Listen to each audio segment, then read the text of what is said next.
अंधेरी बारिश भरी रात में एक पुरानी कार का इंजन तेज दहाड़ता हुआ आगे बढ़ रहा था। अचानक ड्राइवर ने ब्रेक लगाया। कीचड़ उड़ता है, टायर फिसलते हैं और कार रुक जाती है। साहब उतरिए, इसके आगे मैं 1 इंच भी नहीं जाऊंगा। अरे भाई पागल हो गए हो क्या? गेट अभी आधा मील दूर है और बाहर मूसलाधार बारिश हो रही है। पूरे पैसे दिए हैं मैंने। साहब जान रही तो पैसे काम आएंगे। ये रुद्रपुर की माया निवास है। यहाँ सूरज ढलने के बाद परिंदा भी पर नहीं मारता। आप भी वापस चलिए मेरे साथ, अभी भी वक्त है। हद है अंधविश्वास की। ठीक है यहीं छोड़ दो। तुम जैसे लोगों की वजह से ही गांव पिछड़े हुए हैं। आर्यन टैक्सी से उतरता है, बारिश से बचने के लिए छाता खोलता है और चुपचाप माया निवास की ओर कदम बढ़ाता है। अजीब सनकी था। चलो आर्यन बस थोड़ा सा और। ये रही हवेली। हेलो काका, रामू काका, कोई है? इतनी रात को यहाँ नहीं आना चाहिए था छोटे साहब। अरे यार काका, आपने तो डरा ही दिया मुझे। ये टॉर्च क्यों नहीं जला रखी आपने? और ये गेट खुला क्यों छोड़ रखा है? दरवाजे तो बंद ही थे साहब, पर जब वो बुलाती है तो सिटकानियाँ अपने आप खुल जाती हैं। फिर वही डरावनी बातें। देखिए मैं सिर्फ 2 दिन के लिए आया हूँ। बस ये कागजात साइन करवाने हैं और इसे बेचना है। चलिए अंदर, मेरा दम घुट रहा है यहाँ बाहर। आर्यन काका के साथ अंदर चला जाता है। बाप रे, कितनी धूल है यहाँ। और ये परफ्यूम की खुशबू कैसी है? चमेली? ये खुशबू आ रही है, मतलब वो आसपास ही है। कौन आसपास है काका? आप सच में बूढ़े हो गए हैं। मैं ऊपर वाले कमरे में जा रहा हूँ, मेरा सामान लेकर आना। तभी ऊपर से कुछ सामान सरकाने की आवाज आती है। ये ऊपर कौन है? आपने कहा था आप अकेले हैं। मैंने कहा था मैं अकेला रहता हूँ। मैंने ये नहीं कहा कि ये हवेली खाली है। पहेलियां बुझाना बंद करिए काका, साफ साफ बताइए, यहाँ आपके साथ कौन है? तभी किसी के फुसफुसाने की आवाज आती है। ये आवाज कहाँ से आ रही है? काका आप सुन रहे हैं? काका काका कहाँ गए आप? अभी तो यहाँ थे। तभी पुरानी लकड़ी की सीढ़ियों के चरमराहट की आवाज आई, जैसे कोई ऊपर से नीचे की तरफ आ रही है। आर्यन ने पीछे देखा तो काका उसके पीछे ही खड़े थे। काका कहाँ चले गए थे? लाइट का स्विच भी नहीं दिख रहा और ये मोमबत्ती भी बुझने वाली है। बिजली तो कब की कट चुकी है साहब। इस घर को उजाला पसंद नहीं। क्या बकवास है। अच्छा छोड़िए, मुझे बस वो पुराने कागजात ढूंढने हैं। वो कौन सा कमरा है जहाँ दादाजी अपनी फाइलें रखते थे? तभी अचानक से वो भारी अलमारी के अपने आप खिसकने की आवाज आती है। अरे ये क्या था? काका आपने धक्का दिया? आपने सरकाया उसे? मैं तो आपके पीछे खड़ा हूँ साहब। अलमारी के पास कोई नहीं है। तभी अचानक हवा का एक तेज झोंका आया और फर्श पर पड़ी एक पुरानी तस्वीर उड़ती हुई आर्यन के पैरों के पास आकर रुक गई। ये तस्वीर, ये तो दादाजी की है, पर उनकी आंखों पर ये खरोंच के निशान कैसे? ऐसा लग रहा है जैसे किसी ने नाखूनों से उनकी आंखें फाड़ दी हो। आर्यन के हाथ कांपने लगे थे। तभी दीवार पर टंगी एक पुरानी घड़ी जो सालों से बंद पड़ी थी, अचानक तेज आवाज में चलने लगी। उसकी पेंडुलम की आवाज पूरे हॉल में गूंजने लगी। ये घड़ी, ये तो बंद थी, अचानक से इतने फास्ट कैसे चलने लगी? काका यहाँ कुछ बहुत गलत हो रहा है। मुझे तुरंत यहाँ से निकलना होगा। आर्यन तेज कदमों से मुख्य दरवाजे तक पहुंचा और पूरी ताकत से उसे खींचा, लेकिन दरवाजा टस से मस नहीं हुआ। ये खुल क्यों नहीं रहा? काका कुंडी तो खुली है, धक्का लगाइए। आप कितनी भी कोशिश कर लीजिए साहब, पर यह दरवाजा नहीं खुलेगा। जब उसकी इच्छा होगी तभी रास्ता मिलेगा। उसने हमें अंदर रोक लिया है। अचानक ऊपर लटकता झूमर कांप उठा। उसके सारे शीशे एक साथ खनखनाने लगे, जैसे कोई अनदेखी शक्ति उन्हें बेरहमी से हिला रही थी। ऊपर कोई है? सुनो, कौन हो तुम? सामने आओ। आर्यन जैसे ही सीढ़ियों के बीच पहुंचा, ऊपर रखा भारी पीतल का गुलदस्ता अचानक उसकी ओर झपट पड़ा। उसकी रफ्तार इतनी तेज थी कि साफ लग रहा था जैसे किसी ने जानबूझकर उसे आर्यन की तरफ फेंका हो। हाँ, शिट! बार बचा।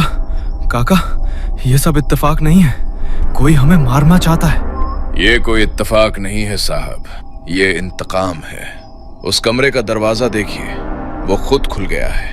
वही कमरा जहां आपके परदादा ने उसे आखिरी बार देखा था। उसके बाद किसी ने उसे फिर कभी नहीं देखा। आप क्या बोल रहे हैं? मुझे कुछ समझ नहीं आ रहा। और ये दरवाजा अपने आप कैसे खुल गया? जवाब का इंतजार किए बिना आर्यन की नजर फर्श पर बिखरे कागजों और पुरानी फाइलों पर चली गई। वो झुककर उन्हें पलटने लगा। ये तो वही फाइलें हैं जो मैं ढूंढ रहा था। काका, आपने तो बताया था कि ये कागजात अलमारी में है, तो ये कमरे के बीचों बीच कैसे आ गईं? आर्यन उस अंधेरे कमरे की ओर खिंचा चला जाता है और तभी पीछे से दरवाजा इतनी जोर से बंद होता है कि पूरी हवेली उस आवाज से हिल जाती है। उस बंद कमरे में घुटन भरा सन्नाटा फैल गया था। आर्यन की सांसें तेज हो गई थीं और लकड़ी पर नाखून मारने जैसी आवाजें आ रही थीं। काका, दरवाजा खोलिए। बाहर से कुंडी किसने लगाई? काका, जवाब दीजिए। कमरे के भीतर की हवा अचानक बर्फ जैसी ठंडी हो गई। आर्यन ने कांपते हाथों से जेब से लाइटर निकाला और उसे जलाया। छोटी सी कांपती लौ अंधेरे को चीरती हुई आगे बढ़ी और उसी रोशनी में जो नजारा उसके सामने आया, उसे देखते ही आर्यन का खून जैसे रगों में ही जम गया। ये दीवारें? आर्यन की आवाज गले में अटक गई। इन पर ये क्या लिखा है? मेरा खून, मेरा बदला। वो एक कदम पीछे हट गया। उसकी नजर नीचे फर्श पर गई। और ये लाल रंग, ये तो ताजा खून है। और उसी वक्त जोर जोर से एक औरत के रोने की आवाज आने लगी, जो दीवारों से टकराकर पूरे कमरे में फैल गई। कौन? कोई है? जैसे ही लाइटर की रोशनी कमरे के एक कोने में पड़ी, वहां एक पुरानी लकड़ी की कुर्सी अपने आप हिल रही थी। लेकिन तभी एक जोर की आवाज के साथ दरवाजा खुल गया। बाहर रामू काका थे। रामू काका जैसे ही अंदर आए, कुर्सी का हिलना बंद हो गया। काका, आप? ये क्या हो रहा है? मुझे कुछ समझ नहीं आ रहा।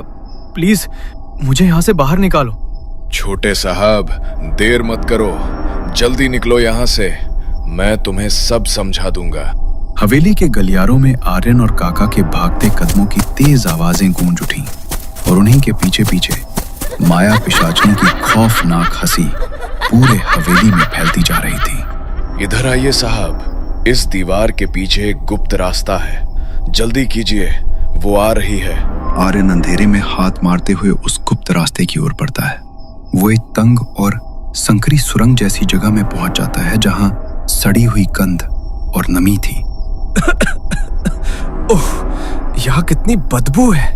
काका, आप कहाँ हैं? हाथ बढ़ाइए, मुझे कुछ दिख नहीं रहा।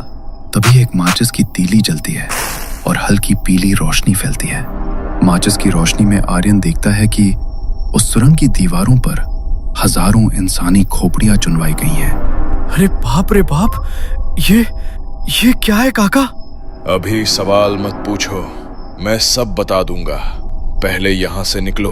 वहां से किसी तरह निकलने के बाद आखिरकार वो दोनों हवेली के पीछे बने उस छोटे से मंदिर में पहुंच जाते हैं, जहां माया का साया नहीं आ सकता था। थोड़ी देर की खामोशी के बाद रामू काका ने माया की कहानी बयान करना शुरू किया। पुरानी रेडियो ट्यूनिंग की आवाज आ रही थी। बैकग्राउंड में 80 के दशक का एक मधुर संगीत बज रहा था। ये उन दिनों की बात है जब रुद्रपुर की इस हवेली में रौनक हुआ करती थी। आर्यन के दादाजी ठाकुर गजेंद्र सिंह अपनी पत्नी और परिवार के साथ यहाँ शान से रहते थे। पर एक शाम इस हवेली की देहरी पर मौत ने एक खूबसूरत चेहरा पहनकर कदम रखा। हाँ भाई, कौन है इतनी शाम को? साहब, दूर गांव से आई हूँ, अकेली हूँ। अगर कुछ काम मिल जाता तो बड़ी मेहरबानी होती। वो माया थी। उसकी आंखों में एक ऐसी कशिश थी कि दादाजी पहली ही नजर में उसके वश में हो गए। कुछ ही हफ्तों में हवेली का नजारा बदलने लगा। दादाजी का व्यवहार अपनी पत्नी के प्रति रूखा हो गया और वो घंटों माया के कमरे में बिताने लगे। एक दिन की बात है, आंगन में बंधे मवेशियों, गाय भैंस तड़पने लगे और रंभाने की दर्दनाक आवाजें आने लगी। आर्यन की दादी रोते हुए गजेंद्र सिंह के पास गई। सुनिए, आज फिर एक गाय मर गई। उसकी आवाज कांप रही थी। उसके शरीर में खून की एक बूंद भी नहीं बची थी। गांव में धीरे धीरे फुसफुसाहटें फैलने लगी। लोगों को माया पर शक होने लगा। गांव वाले कहते थे, जब से माया इस गांव में आई है तब से अजीबोगरीब घटनाएं शुरू हो गई हैं। आर्यन की दादी ने ये सारी बातें गजेंद्र सिंह को बताई। हर एक डर, हर एक शक। लेकिन गजेंद्र सिंह माया के प्रेम जाल में इतने गहरे फंस चुके थे कि उन्हें कुछ भी साफ दिखाई नहीं दे रहा था। सच उनके सामने था, लेकिन उनकी आंखों पर मोह की ऐसी पट्टी बंधी थी जिसे कोई डर, कोई मौत भी हटा नहीं पा रही थी। बस एक शब्द और नहीं। माया इस घर की अब सिर्फ नौकरानी नहीं है, तुम अपनी हद में रहो। माया ने दादाजी को पूरी तरह अपने सम्मोहन में जकड़ लिया था। अब हवेली की बागडोर गजेंद्र सिंह के हाथ में नहीं, बल्कि माया पिशाचनी के कब्जे में जा चुकी थी। आर्यन की दादी समझ ही नहीं पा रही थी कि अपने पति गजेंद्र सिंह को कैसे समझाए। गांव वालों के बीच डर और चर्चा बढ़ने लगी। आखिरकार उन्हीं के सुझाव पर एक दिन दादी एक तांत्रिक बाबा के पास पहुंची और उन्हें पूरी घटना विस्तार से बता दी। गायों की मौत, हवेली में बदलता माहौल और गजेंद्र सिंह का अजीब व्यवहार। तांत्रिक बाबा चुपचाप सुनते रहे और उनकी आंखों में बढ़ता हुआ डर साफ बता रहा था कि ये कोई साधारण मामला नहीं था। ठाकुरानी जी, जिसे आप लड़की समझ रही हैं, वो एक पिशाचनी है। वो इंसानों को प्यार के जाल में फंसाती है ताकि उनका यौवन और खून पीकर खुद को हमेशा के लिए जवान रख सके। उसे रोकना होगा, वरना आपका वंश खत्म हो जाएगा। तांत्रिक बाबा ने गहरी आवाज में बताया, कल अमावस्या है। उन्होंने कहा, अमावस्या की रात पिशाचनी की शक्तियां कई गुना बढ़ जाती हैं। उसी रात वो उस पुरुष का खून पीती है जो पूरी तरह उसके वश में आ चुका होता है। ये सुनते ही आर्यन की दादी के पैरों तले जमीन खिसक गई। अब उनके पास सिर्फ एक दिन और एक रात का वक्त था, अपने पति को बचाने के लिए या सब कुछ खो देने के लिए। डर के बावजूद उन्होंने हिम्मत जुटाई और आखिरकार अमावस्या की काली रात आई।